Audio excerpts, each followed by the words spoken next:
Okay.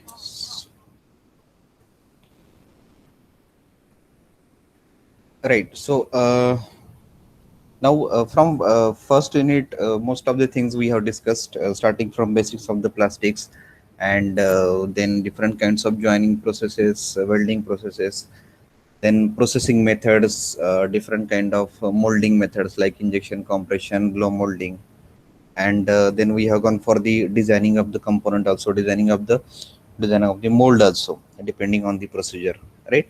In the detailed we have discussed about the compression molding design, and then injection molding design, some part about the transfer molding, also technology of the transfer molding, automation in the transfer molding, right? So most of the processes which are widely used like compression, transfer, and injection molding, that we discussed in details. Other processes are rarely used, rarely in the sense these processes are similar as kind of injection or compression molding, somewhat similar. Okay, so that we discussed mainly about the compression and injection molding.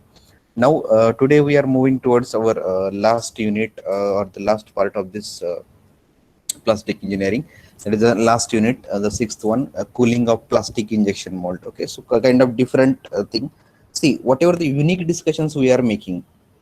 So, for example, specifically we have seen the mold design procedure for compression and injection mold. So similar. See, if we are, though we are not discussing about the another processes, so it means that similar kind of process is applicable for another sections also. Like what we discussed in the compression and injection molding, similar type of process will be applicable for blow molding, somewhat variation. So here also this cooling part we are discussing about the injection mold. So similar kind of cooling part or the cooling calculations will be applicable for another processes also. So where it is widely applicable, where it is easy to understand, that is the focus. Okay, and you can apply the similar kind of process or the methods for the another sections also, right? So that we are looking after the specific points only. Now in this last units we are going to discuss about the some cooling calculations, getting it? Okay, so we have not discussed in detail about the heating calculations. Again the same question, and I told you the reason also. There are two sections basically, section in the sense two different things, cooling and heating. And I told you that heating is not the important one, because heating we are mostly using it for the phase change or the uh, change of the structure of the material or the component. Okay, but to get the proper microstructure, to get the properties of material, to get the uniform cooling, uniformity, product quality, the cooling is preferred, because a rate of cooling will decide the quality of the product. Okay, quality in the sense everything. So cooling matters more than heating, so that every time, anywhere, not only in this point, anywhere, cooling is preferred more. If you can check with the metallurgy also, there also this cooling is managed properly rather than heating. Okay, heating requires only range. Getting, heating requires only range in the sense either to hit for 100 to 200, 200 to 300, or 300 and above. Okay, so only it requires range. In case of cooling, it requires cooling rate, how slow or how fast you are cooling it, and from which temperature range. Okay, so cooling is the most important parameter which will decide the properties of material or the quality of the product. Okay, so here we are going to discuss about the cooling of plastic injection mold, right? So in that, first of all, we are going to see in detail about the heat quantity dissipation. Okay, heat quantity dissipation, and then calculation of heat quantity, mass of water required, water inlet outlet temperature. So somewhat what you maybe, I don't know have studied or not, what you will going to study in case of heat exchangers. I think in the HMT this heat exchanger part is there, but I think this is a last unit, heat exchanger, or maybe you might have studied it. So in that heat exchanger, what we are studying mostly, mass flow rate. Okay, heat transfer rate, inlet temperature, outlet temperature, getting it? Okay, so similar kind of calculations are there here also. So that calculations we will see. Time required for cooling systems in the injection mold. Okay, so basically most of the problems are there with respect to only this heating and cooling part. Okay, so one by one we will see the things. Just only you need to have the clarity about the basics of the heat and power. Okay, so let's go for the first part. That is the determination of heat quantity dissipated. Determination of heat quantity dissipated. So before that, we have to look out some of the basics where this heat will come into picture. Getting it? Okay. So the first one is the ejection temperature. Ejection temperature, right? Now, what happens in this? Basically, these two parameters are required: operating temperature and this maintenance of operating temperature. So ejection temperature means the temperature of the product, okay, not the temperature of the ejector. Okay, getting it? Okay, while ejection, what will be the temperature of product and how that temperature of product will decide the quality of the product ultimately. Okay, so operating temperature of particular mold, depends on the first parameter is type and grade of particular plastic material to be molded. Now, what happens? The type of plastic material that is preferred in the molding for manufacturing the component will decide everything, because see, there is a concept called as a recrystallization temperature. Okay, generally it is a 0.4 times the melting point temperature. Getting it? Okay, in the metallurgy it is there. So recrystallization temperature means if you heat that material up to that temperature, 40% of the melting point temperature, then only recrystallization will possible. Recrystallization means rearrangement of the cells, units, molecules, and the crystal structure. The crystal structure like BCC, FCC, HCP. Okay, body central, face centered, hexagonal, close packed. Okay, this info is there in the metallurgy. So this is possible only when you will heat it above the recrystallization temperature. So this type of plastic material will decide this temperature range. Getting? Then length of flow. Length of flow means what? The material when it is started flowing from the nozzle to mold cavity, because in between that there are going to be a gating system. There is going to be a gating system. So what happens? See, suppose this is the entry point of nozzle, and this is the here is the what we can say mold cavity, and in between that there is a gating system, sprue and gate, runners, subrunners, activity runners, everything. Okay, so what happens while passing through this entire section? So this section is not going to be a straight one. Somewhere here is the sprue, somewhere here is the runner, here is the gating system, like this. Okay, somewhat like this, not this many what we can change in the paths, but at least as like this. So what happens? Mostly whenever it is changing the cross sections, so most of the heat dissipation or the heat rejection happens at the cross sections. Heat rejection happens at the cross sections, maybe because of the striking the material at that cross section, and while passing through this plane cross sections also, because during this movement also heat rejection happens. Happens. It is called as the QR, heat rejections. So what happens? Temperature of the material at this entry point maybe 100 degrees Celsius, 100 degrees Celsius, and temperature at this cavity will be around 60 to 70 degrees Celsius. So there is a drop of 30 degrees Celsius. Okay, so it is tried that this drop of temperature should be less. Otherwise, flowability in the cavity is going to be a very less, right? So this length of flow also matters. At what is the, or how much is the length of flow? It is tried that this length of flow should be as less as possible, at least before entry into the cavity, right? Now the next one is the wall section of molding. Now wall section of molding, this is the cavity. Okay, because this wall section or this wall section or the thickness of mold, it will decide the heat transfer rate. Getting it? Heat transfer rate. This cooling media is outside of this. Okay, so obviously this thickness will act as a insulation, thickness of insulation, or you might have studied this concept of radius of insulation or a critical thickness of insulation, that kind of, okay, not as a similar way, but it will act as a resistance. So it will decide the heat transfer rate and length of feed system. So this is quite similar. This length of flow will the entire length of flow from heating to the end, and this length of feed system in the sense the length of gating system specifically. Okay, so we have in the last lecture also we discussed about that. It is tried that length of gating system should be as less as possible, okay, because of this heat drop. And second is the maintaining the optimum temperature in the mold is very important because cycle time. Okay, see, more is the length of flow, more is the length of feeding system, cycle time is going to be more.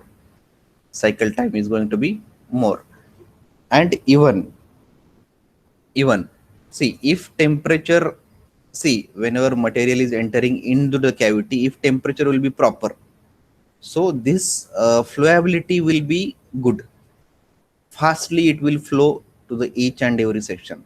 So we will get a less cycle time, so we'll have a less cycle time. In the shortest period it will cover entire section, it will be flow, it will flow, fill it easily and fastly.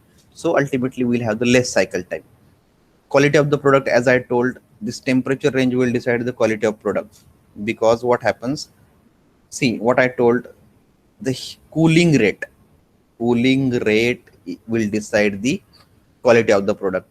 Getting it? Okay, so if cooling is happening very fastly, cooling is happening very fastly, in the last couple of lectures I told you this, what we can call it as coarse grain structure, coarse grain structure and fine grain structure.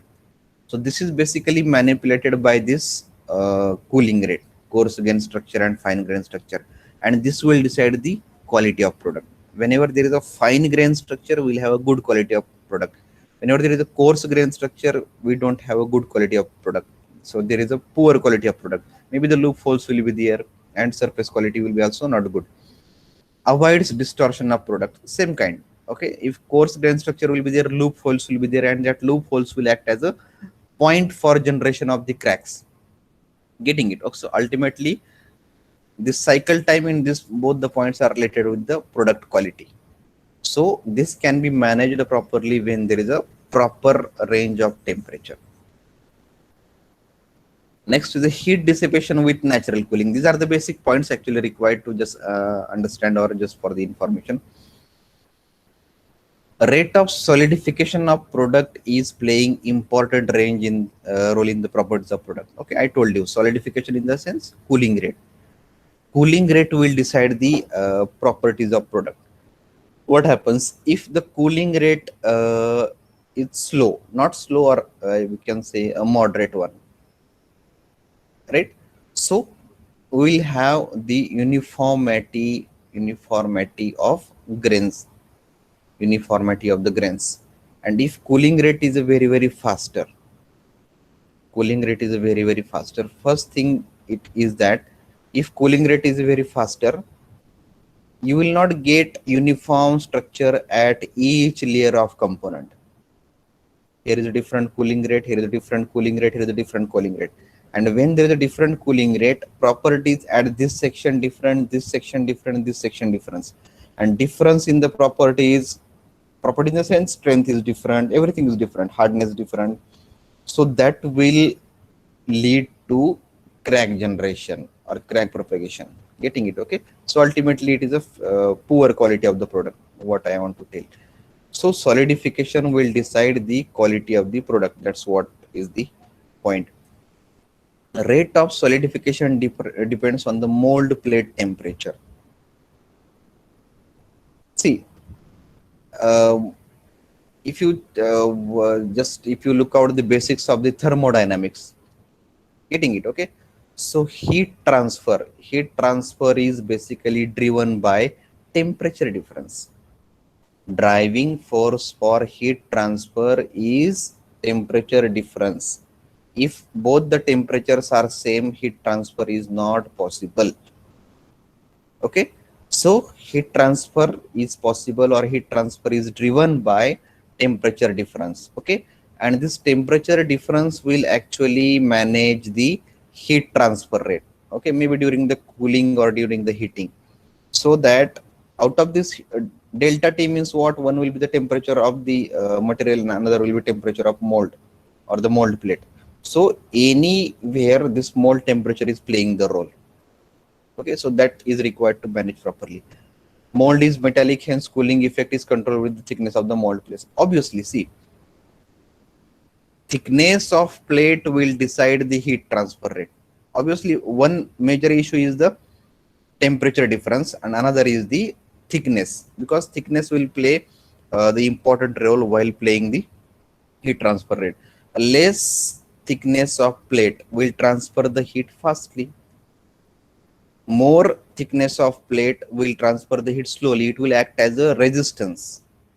But obviously, very less thickness will have less strength also. Okay, so that both the parameters you will have to consider. That two things you will have to manage at a time. Okay, so we want optimum one, not so less, not so high. And last point, even mold is open to atmosphere, the circulation of water is required for more effective cooling or chilling effect. See, simply cooling in the air. Okay, now this concept you might have studied in the metallurgy: normalizing, annealing, okay, and hardening. Getting it? Okay, so in the normalizing you have different cooling media, in the annealing you have different cooling media. Getting it? Okay, so similar kind cooling media will decide the cooling rate, which is the important one. So what happens in case of air cooling? If there is only circulated air, so see, there is a concept called as a heat capacity. So heat capacity for air is different, heat capacity for water is different. Heat capacity in the sense capacity to carry the heat away. Okay, so heat capacity of air is different, heat capacity of water is different. So that heat capacity of air is not so much. We cannot only depend on the cooling by air circulation because of the less heat capacity. So we have to go for the cooling by water also. Okay, because so that only we can have the proper chilling effect. Only we cannot rest on the cooling by air. Okay, because heat carrying capacity is less in case of air. Right. So ultimately, from this 2 point, what you need to understand is that heat transfer is driven by delta T. So temperature of mold, temperature of material, both are important. Second thing, mold wall thickness plays an important role. What should be the mold wall thickness? Because it will act as a resistance for heat transfer. Getting it? Okay, along with air cooling media, we have to go for the another cooling media also to get the proper chilling. Okay, so or the natural cooling. So now we'll go for the actual point. Okay, now listen very carefully. Rate of heat removal, or the first point is dissipation, determination of heat quantity dissipated by cooling. Okay, so now here you require some of the concepts from the thermodynamics and the HMT. Okay, so now what we are going to calculate? We are going to calculate the rate of heat or the heat quantity dissipated from this mold cavity during the cooling. Okay, because that dissipation rate will decide the quality of product. Getting it? Okay, and we are going to see it by cooling by water circulation, for the cooling by water circulation, right? Okay, so to understand this, a simple basic thing is that we are going to calculate Q. Okay, heat transfer rate, heat dissipation rate. So for that we required mass of plastic material injected into the mold. Okay, so if this is a mold cavity, what is the mass flow rate or the mass of plastic material injected, latent heat of diffusion, specific heat, injection temperature, and temperature of mold for water supply temperature, okay, or the temperature of water. See, injection temperature. Now here are two things. This is simple one, mold temperature or water temperature, and this is the injection temperature. What is the new or two different concepts are there is the latent heat and specific heat. Latent heat and specific heat. Let's clear this. Latent heat is measured in the kilojoule per kg, specific heat is measured in the kilojoule per kg Kelvin. We'll clear this concept as and how we are here, and then we'll go ahead. Okay, so two things are there. Latent heat and specific heat. Okay, so latent heat is mostly measured in terms of LH, latent heat, or the L small h, latent heat. Okay, so now we are opening this forum. Can somebody tell me what is the difference between this latent heat and specific heat, or are they same or the similar? What is the difference between latent heat and specific heat? Now this thing you have studied in your heat and mass transfer, in your applied thermodynamics, refrigeration, air conditioning. Okay, no, refrigeration, air conditioning you have not studied yet, but in your thermodynamics and HMT, this entire ATD and HMT is working on these two things, latent heat and specific heat. Getting it? Okay, so clear the things. What is the latent heat and what is the specific heat? Are they same or they different? Okay, tell me, are you able to understand what is the difference between latent heat and specific heat? Are they same? The first question, are they same? The first one is latent heat and second one is the specific heat. Latent heat and specific heat, are they same? Because these are the very, very important parameters, and so many questions are there, not from our subject, from heat and mass transfer and your applied thermodynamics. Okay, so whenever you are getting chance to learn such kind of things in between, we'll go ahead accordingly. Okay, so what is the difference between latent heat and specific heat, or are they same? I think you have studied it in a thermodynamics properly. Is it same or different? Because there are so many things correlated with this, and in every exam at least there are 2 to 3 questions from this latent heat and specific heat category. Getting it? Okay, so is there anybody who can tell me what is the latent heat first of all, or what is the specific heat? You can unmute, or you can just put the things in the chat box also. What is the difference? Latent heat and specific heat. Latent heat is the heat transfer to the phase of substance, and what is the specific heat? Latent heat is to transfer or change the phase of substance. Okay, and what is the specific heat?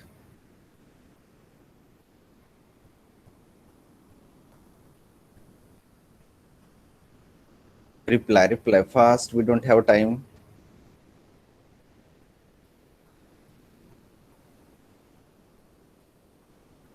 Specific heat, these are the basic concepts, so you should be aware about these things to change the temperature. Okay, so two things are given here. Latent heat is the transfer of phase substance, okay, and specific heat is the to change the temperature. So why temperature doesn't change in the latent heat case? Why there is no change in the temperature in the latent heat case? Second question. If you are saying that specific heat is to change the temperature and latent heat is to change the phase, so why there is no change in temperature in the latent heat? See, in the both cases we are supplying the heat. The first thing, basic funda. Latent heat, that is also heat supplied. Specific heat, that is also heat supplied. And it is obvious that once we are supplying the heat, there should be change in the temperature. So it is happening in case of specific heat, as you are saying, and it doesn't happen in case of the latent heat. So why there is no change in temperature in case of latent heat?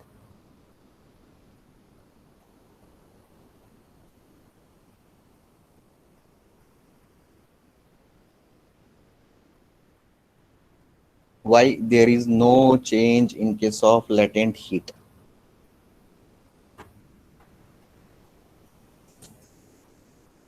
Or is it changes?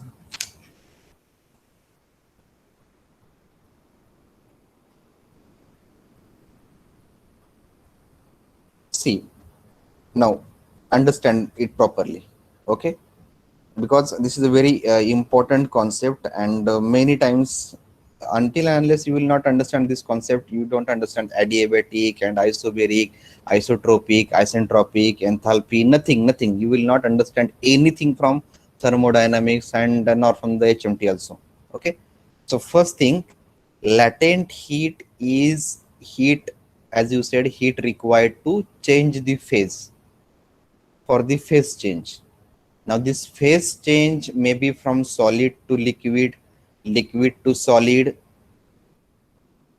or liquid to vapor, anything, reverse also, anyway, both the way. Okay, sometimes it is called as a latent heat of vaporization, sometimes it is called as a latent heat of solidification, sometimes it is called as a latent heat of liquidification, getting it? Okay, depends on the phase change.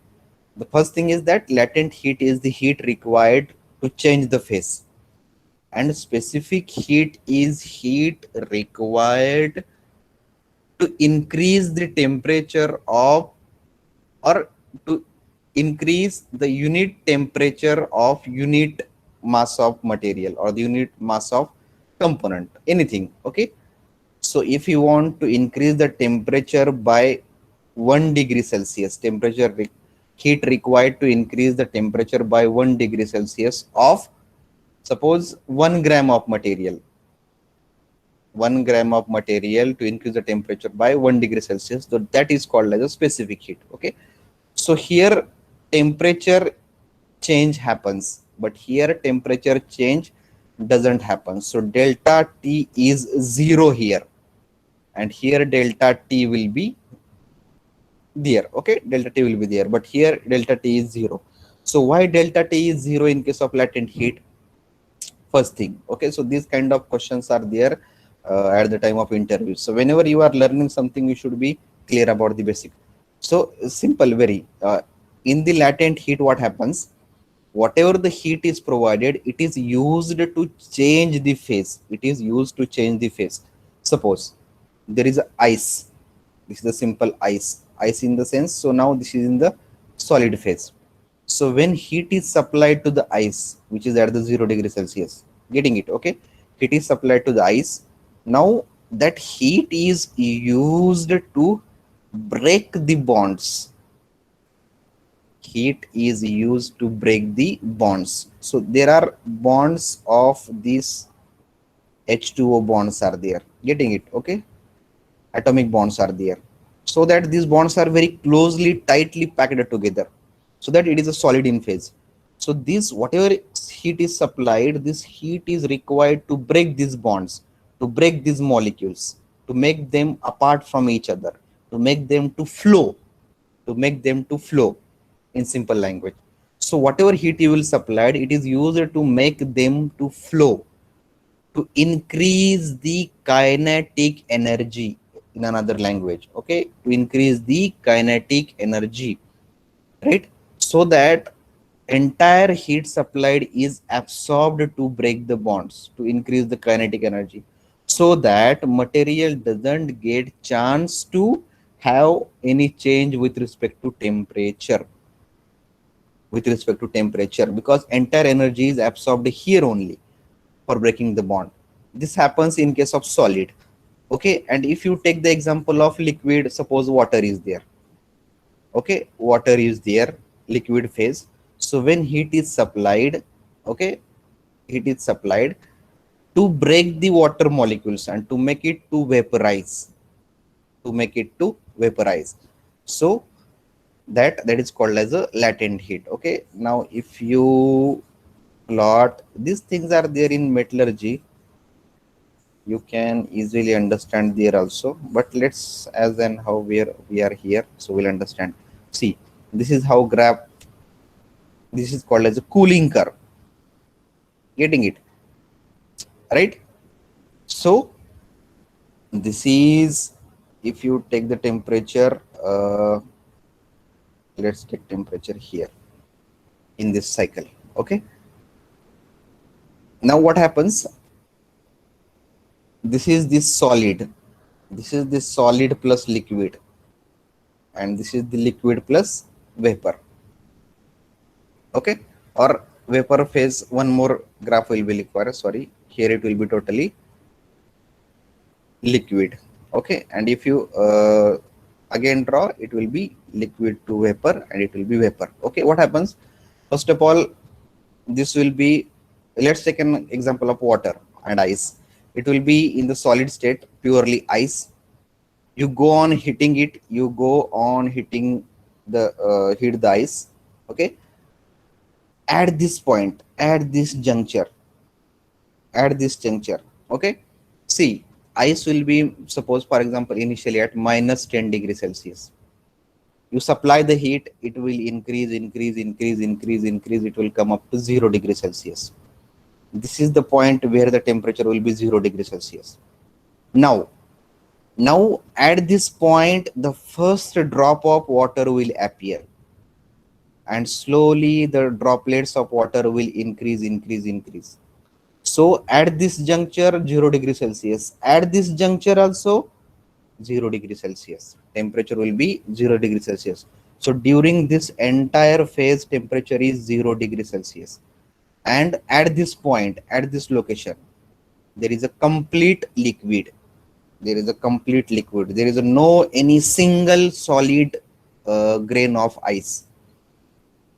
Hence, henceforward, in this range, the liquid will start getting the temperature increment: 0 degrees Celsius, 10 degrees Celsius, 20 degrees Celsius, 30 degrees Celsius, and at this juncture, it will be 100 degrees Celsius.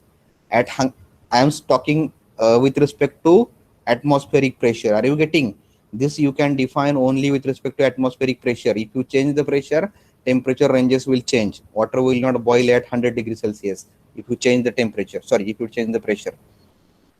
So at this juncture, it is 100 degrees Celsius and water will start boiling. At this point, first droplet of water will convert into vapor. Okay, and during this entire phase, during this entire phase, let me remove this. During this entire phase, this temperature will be 100 degrees Celsius. And at this point, there will be a complete vapor. And then temperature will start increasing: 100 degree, 101, 102, 103. Got it?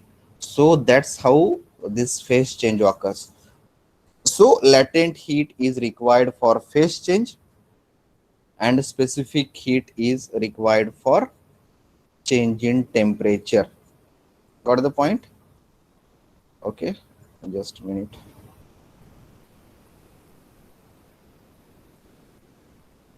Okay, so what graph I have drawn? Yes, this one. So this is the specific heat. This is the latent heat. This is the specific heat. Are you getting? Okay, so this is the cooling curve. That is what there. Okay, let's move somewhat ahead. Okay, we'll close this in 5 minutes. Right. So latent heat and specific heat, that point you got it. Okay. Now, in the specific heat, there are two more categories. If you are able to recover, CP and CV. Getting it? CP and CV. This is called as specific heat at constant pressure, and this is called as a specific heat at constant volume. Okay. Are you able to recall or not? Specific heat at constant pressure and specific heat at constant volume. Okay. For normal air, if you check the value, it is 1.005 kilojoule per kg Kelvin. and CV is how much? 0.718 kg per, sorry, kg per kg Kelvin, kilojoule per kj per kg Kelvin, kilojoule per kg Kelvin. Okay. CP is 1.005, CV is 0.0718. Okay. Apart from this, I will once again write the value, because one more concept I am going to tell you. CV is equal to 0.718. Okay. So there is one ratio, CP by CV, specific heat ratio, which is mentioned by lambda. Okay. Specific heat ratio. And processes are defined with respect to this.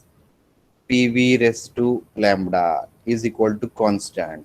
If it is a constant, then adiabatic process, isentropic.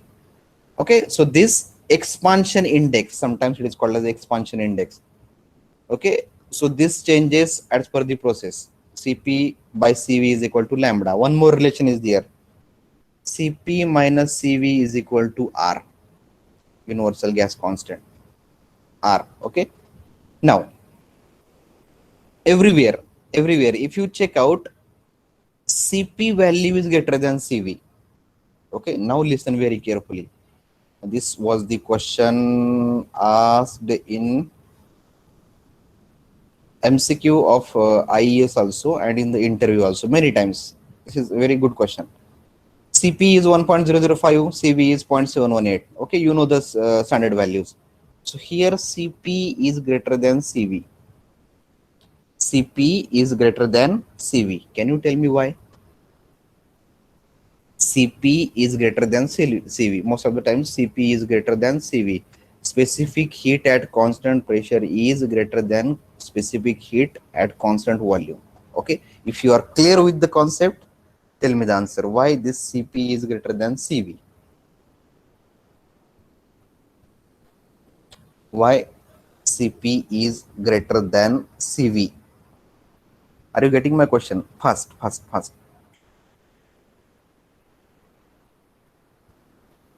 Is there anybody who can tell me the answer? Why CP is greater than CV? Are you getting my point? Simple thing. CP minus CV is equal to R. This R is a positive number. You know that. Getting it. So obviously CP is greater than CV. This is mathematically. I need a concept. Why CP is greater than CV? Okay. If you are able to retrace or recall that, that means you are good with the concept. Are you getting the things? Okay. So learning with understanding is this way.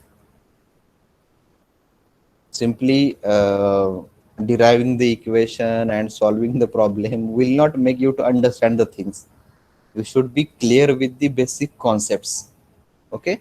And if there is a this kind of questions which will make you to confuse, if you are able to answer that, when I will change the statement, okay, so you should be able to answer that. This kind of questions are there in a quality exams, right? So here it is clear that CP is greater than CV.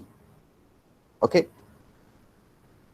because CP have to increase the temperature and the pressure also, because CP have to increase the temperature and pressure also.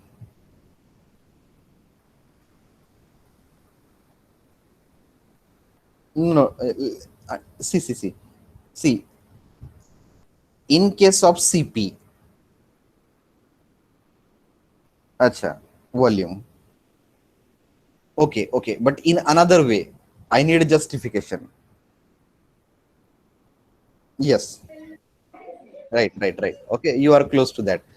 Okay, so if you will be asked in the interview, they will ask for the justification. So there is a very simple justification, and this is not a concept. See, delta Q equal to delta U plus delta W. Are you aware about this equation? Simple thing. Okay, heat transfer rate, and this is the heat transfer rate. This is what? Internal energy. Internal energy, and this is what? Work done. This is what? Work done. Getting it? Okay. So this is heat transfer. Heat transfer, either heat transfer or heat removal, whatever it may be. Heat transfer is used in the two ways. either to increase the internal energy or to get the work done, or for both. Okay. Now, see, internal energy is the function of temperature. Are you okay? You are aware about that. Internal energy is the function of temperature. Okay. Increase in internal energy means increase in temperature. That way you consider. So what happens if you check out this delta W, work done? When work done is possible, what is the formula for work done? PdV. Getting it? Delta W is nothing but work done is PdV. Okay, pressure and change in volume. Pressure in change in volume. Now, in case of CV, when I am saying the CV means specific heat at constant volume. Constant volume means what about this delta V? It will become zero. This delta will become zero. That means delta W will become zero. This will become zero. So delta Q will be equal to delta U. When in case of CV. So entire heat supplied at constant volume is used for increase in temperature only. Now, in case of CP, heat transferred is required for increase in internal energy and to carry out the work done. Okay, delta Q in case of CP is required for increase in internal energy also and for work done also, right? So that CP is greater than CV. Okay, so if someone will ask you to justify it, so this is the justification. Okay, so simple, it is based on the formula, nothing else. Delta W is equal to PdV. In case of CV, dV is 0, so that delta W is 0, so only heat required will be for delta U. Okay, we'll come back. Okay, actually this is not a part of our syllabus, but let's sometimes you should have such kind of refreshment. Okay, it will make you to think. Okay, this kind of questions are there in good exams, right? So we'll back to our point. So what we required? Simple thing: mass of plastic material, latent heat, specific heat, injection temperature, and mold temperature or water temperature. Right. Okay. So now formulation is a very simple. Formulation is a very simple. Where it is? Heat removal or heat dissipation. Okay, you know that formula also. Okay, what is the formula? MCP delta T. MCP delta T. But here we are going to consider the latent heat part also, because both the things we have to consider. Okay, change in specific heat and change in latent heat also. This CP delta T represents specific heat, and we have to consider the latent heat also. LH stands for latent heat. Getting it? CP delta T will respect specific heat and LH will respect the latent heat. So this is simple formula. Q is equal to MCP delta T. Okay. So this is what? Mass of injected material or the mass flow rate. CP is specific heat at constant pressure. Delta T, or else what I'll do, I'll write it down so you will understand it easily. Small m or capital M. This is a mass flow rate, kg per hour or gram per second, whatever, as mentioned. CP, specific heat at constant pressure. Specific heat at constant pressure. Unit will be kilojoule per kg Kelvin.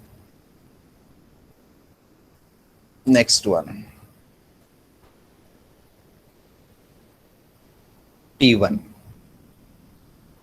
Injection temperature of material. Okay, Kelvin. Okay, T1 I am taking from delta T. Okay, T1 minus T2, and second is the T2. This will be water supply temperature or mold temperature. Okay, K, and LH stands for latent heat. Okay, simple thing. So these are the things, getting it. Okay, and based on that we have to solve the problems. Okay, so simple formula and simple problems also, everything will be given, and we have to just solve. We'll take one problem and then we'll go ahead. Just a minute, I'll take one problem.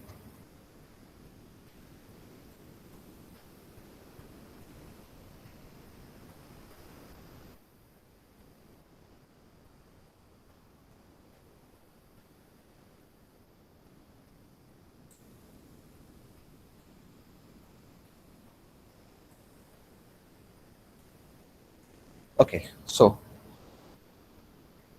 one minute. Right, so this is a simple problem. Formula is simple, Q equal to mCp delta T plus LH. Okay, keep it in mind, this Cp delta T plus LH is in a bracket. Right, so let's understand the problem. Plastic material is injected in a mold with rate 55 kg per hour. 55 kg per hour. So what it will be? Mass flow rate. As we will read, we will write down the things. Mass flow rate, capital M or small m, E is equal to 55 kg per hour. The injected material temperature is 125 degrees Celsius. Injected material temperature. Look out here, T1, injected material temperature. So T1 equal to 125 degrees Celsius. So it will come out as equal to 398 Kelvin. Okay, plus 273, simple. Whereas mold is maintained at 20 degrees Celsius. What is the water supply temperature or mold temperature? T2 is water supply temperature or mold temperature. So I'll write down it as T2 equal to 22 degrees Celsius. So it will come out as 295 Kelvin. Okay. And what else? Find the rate of heat removal. So it has been asked to calculate Q, capital Q. If specific heat Cp is 1.67 kilojoule per kg Kelvin and latent heat is equal to 160 kilojoule. Okay, everything is in a parallel unit, so no problem. And what is asked? Q, simple, nothing difficult. Q equal to m Cp delta T plus this one. M is how much? 55 kg per hour. Cp 1.67 into delta H is, I think it is 398 295. 398 minus 295, both are in Kelvin, plus latent heat 160 kilojoule. This is also kilojoule, so same unit, no problem. I will make this one. Okay, so if you will make the calculation, it will come out as, I have already made it, 18260.55 18260.55 kilojoule per hour. This is the heat removal rate. Okay, cooling rate. Simple. So this is your answer. Okay, nothing is difficult. Nothing is difficult here. That's how you will have to calculate the heat dissipation rate. Heat dissipation rate. Okay, so one more problem I am having. Similar kind of problem. Let's take it that also.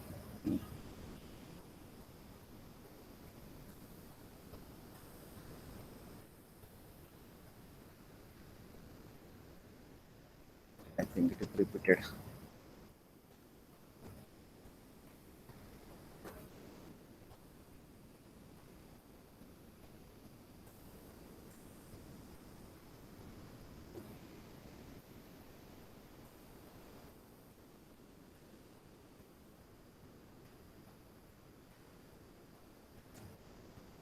So whenever you are working with something, uh, try to clear the concept and always prefer quality reference books. Okay. Reading the books is a actually good habit that will help you to clear your concept. Okay, now let's understand the problem. A plastic material with 100 degrees Celsius is injected. So what is this 100 degrees Celsius? Injection material temperature. So T1 is 100 degrees Celsius. So it will be 373 Kelvin. Injected with a rate of 100 kg per hour. So what is this? M equal to 100 kg per hour.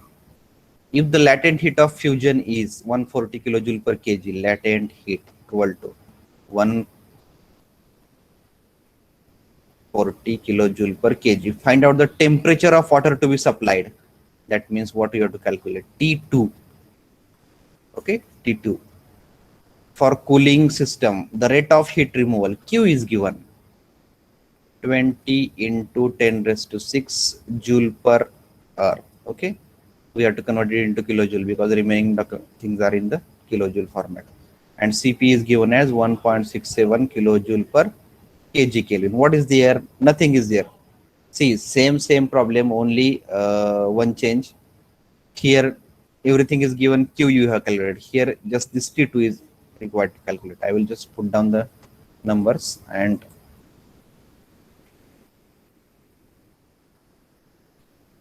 I'll just show it to you.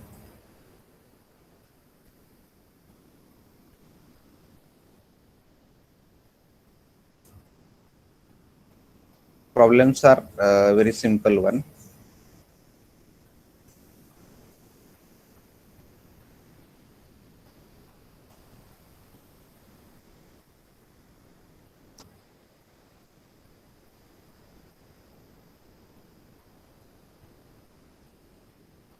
Right.